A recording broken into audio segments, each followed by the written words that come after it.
Shalom, shalom, shalom, allez-nous. Shalom à tous, ve alcool Israël, ve imrou, amen, ve amen. Baruch Hashem, dans quelques instants, nous allons écouter les rabbins ou les Rav Meloul qui va nous expliquer, qui va nous parler d'une notion de l'amour envers Dieu et l'amour avec son prochain. Nous connaissons ces versets qui se trouvent dans la Torah et aussi dans les évangiles. Alors, mais avant tout, il y a une question qui se pose, une question cartésienne ou philosophique. Peut-on avoir l'obligation ou un ordre d'aimer Dieu et son prochain? Voilà cette question cartésienne et philosophique. Le Rav Meloul va nous expliquer cette notion qui est dans la Torah et dans les évangiles, selon la Bible dans sa source.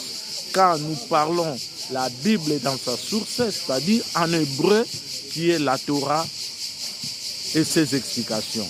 Alors, suivons les Rav Meloul, qu'Hachem nous bénisse tous. Shalom et bonne étude à tous. Shalom, shalom. Baruch Hashem. Chers amis, bonsoir à tous et à toutes. J'espère que vous allez bien. J'espère que vous vous portez bien, que vous passez de belles et bonnes vacances et que vous vous reposez convenablement. J'aimerais partager avec vous ce soir deux études. Une première sur peut-on aimer, peut-on avoir un ordre d'aimer. Comme il est marqué dans la Shema, Israël, Hashem Elokeinu, Hashem Echad, Ve'afta et Hashem Elokecha, Bechol levavcha, b'chol nafshecha, b'chol ma'odecha. C'est une mitzvah assez d'aimer Akadosh Baruch Hu de tout son être, de toute son âme et de tous ses biens. Alors on se pose la question, les philosophes posent la question, est-ce que peut-on véritablement donner un ordre d'aimer Akadosh Baruch Hu, ou d'aimer son mari, ou d'aimer sa femme, ou d'aimer une personne quelconque?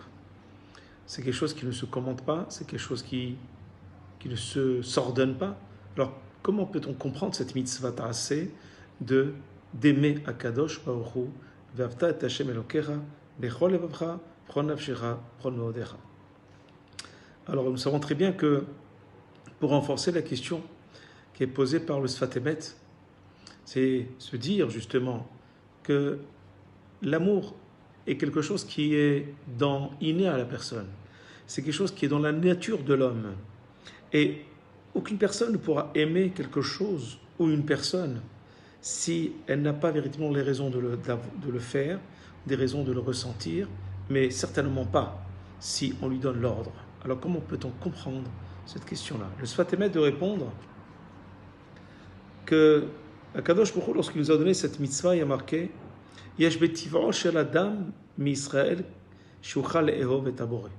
Au fond de sa nature, l'homme a bien enfoui dans sa nature la volonté d'aimer d'Akadosh Baruch Hu, le Créateur. Et on n'a pas besoin de réveiller véritablement sa force naturelle ou essayer de le forcer à quoi que ce soit. Tout ce qu'il a à faire, nous dit le Sfat Emet, c'est qu'il doit faire étape ou l'autre. Il doit faire l'effort, les actions qu'il doit mettre en œuvre, les outils qu'il doit mettre en œuvre pour arriver à aimer Akadosh Baruch Hu. Et pour cela, il doit passer par Naaseh Venishma, il doit passer par l'étude de la Torah, il doit passer par un ensemble d'étapes qui vont lui permettre d'arriver à Akadosh Baruch Hu et de découvrir l'amour au fond de lui qu'il ressent pour lui déjà à la base, pour pouvoir enfin accomplir la mitzvah de Ve'afta et Hashem Elokecha, bechol levavcha, b'chol nafshecha, b'chol ma'odecha. Pour conclure ce petit message, certes on ne peut pas ordonner à quelqu'un d'aimer l'autre, ou d'aimer Akadosh Baruch Hu, d'aimer sa femme ou d'aimer son mari. Mais si véritablement on va chercher loin, au fond de sa personne, et qu'on découvre les qualités que l'autre a, ou qu'on essaie de chercher au fond de nous-mêmes les raisons qui pourront nous donner l'envie de l'aimer véritablement, à ce moment-là, on les trouvera parce qu'elles sont enfouies en nous. Et c'est cela, Avatrinam, c'est cela, Ve'ahavta alecha kamocha, c'est cela aussi l'amour qu'on doit avoir pour son mari et sa femme, et c'est cela aussi l'amour qu'on doit ressentir pour Akadosh Baruch Hu. Le deuxième message que je voulais vous délivrer ce soir, il est marqué dans la même paracha Vaïtranan, Lot osifu velo tigreu mimenu. Vous ne devez pas rajouter une mitzvah, et vous ne devez pas non plus diminuer les mitzvot qui vous sont demandées. Pose la question, le Midrash, je comprends qu'on n'a pas le droit de diminuer les mitzvot qui nous sont demandées. Si on a des mitzvot à faire, on doit en faire moins, on doit accomplir toutes les mitzvot. Mais je ne comprends pas lorsque la Torah me dit Lot osifu, je n'ai pas le droit de rajouter une mitzvah. Rajouter une mitzvah, ce serait positif. Pourquoi la Torah me dit Lot osifu velo tigreu, ne pas rajouter et ne pas diminuer? Le Midrash de répondre qu'on n'a pas le droit de rajouter des mitzvot parce qu'il faut d'abord accomplir convenablement les mitzvot qui sont marquées déjà dans la Torah. Et que se rajouter et d'être beaucoup plus strict que la normale sur soi-même et envahir aussi ceux qui sont autour de soi pourrait malheureusement écarter les gens de la Torah, écarter nous proches de la Torah.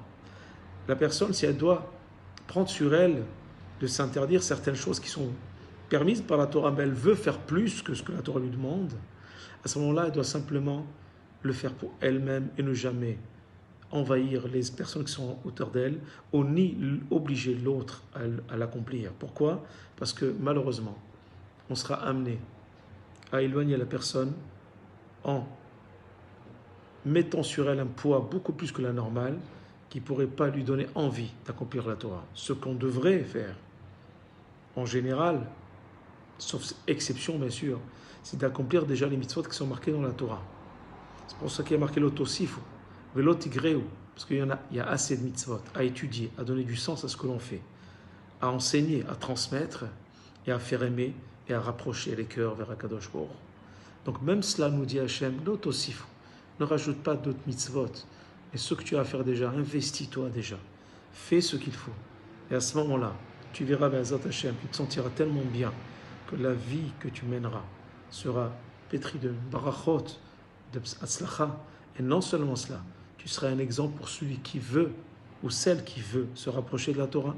Et tu seras un modèle pour les personnes qui voudront aimer Akadosh Baruch Hu et accomplir les mitzvot de la Torah. Passez une belle et bonne soirée. Qu'Hachem vous bénisse, vous protège.